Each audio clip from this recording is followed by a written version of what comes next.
चारों वर्णों में से कौन सा वर्ण महान है, किसकी महिमा है, यह बहुत बड़ा प्रश्न है।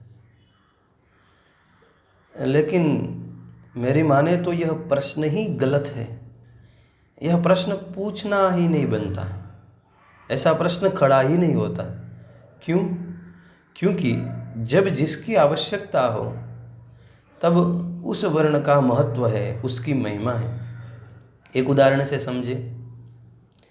बाहरी विदेशी सैन्य ने यदि आक्रमण किया और सामने उसे प्रतिकार करना है तो कौन सा वर्ण महान होगा?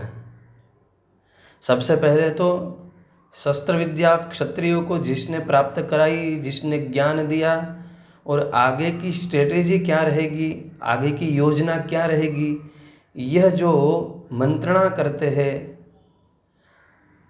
यह जब मंत्रणा का समय होता है, आयोजन का समय होता है, कैसे युद्ध करेंगे, कौन से द्वार से कौन आक्रमण करेगा, आदि आदि, तो यहाँ जब मंत्रणा होती है तब ब्राह्मण वर्ण का महत्व है। ज्ञान देते समय ब्राह्मण वर्ण का महत्व है, उसकी महिमा है।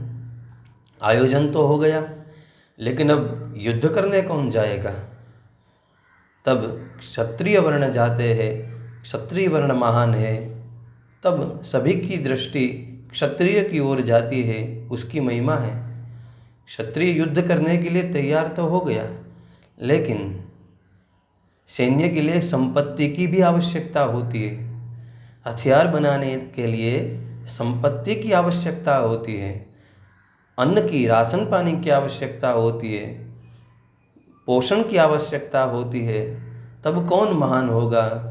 तब वैश्य महान होंगे, जो अपने धन से, अपनी संपत्ति से सहाय करते हैं राष्ट्र के लिए। तब उन वैश्यों का महत्व है।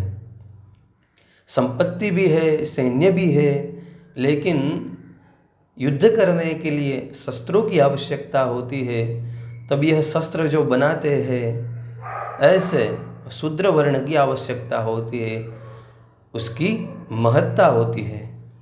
सामने वाला जब आक्रमण करे तब हमारा रक्षण हो, इसलिए कवच बनाना होता है। वहाँ शूद्रों की महानता होती है, उसका महत्व है। चारों वर्णों का जब आवश्यकता हो तब उसका महत्व है, वो महान है।